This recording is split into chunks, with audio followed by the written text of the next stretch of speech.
ये देखिए मेरी बेटी बहुत दुबली हो गई है। ये पहले से 9वें महीने में लग चुकी है। ये 9वें महीने के 3 दिन आए हैं आज, तब इसके दांत दिखाई दिए हैं।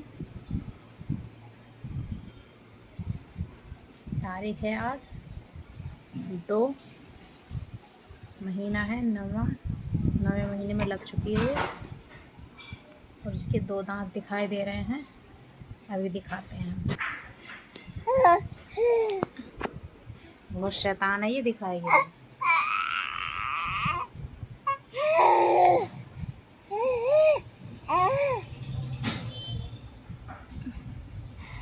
चुईया जैसे दांत हैं अभी इसके, छोटे छोटे से, तभी ये इतनी दुबली लग रही है।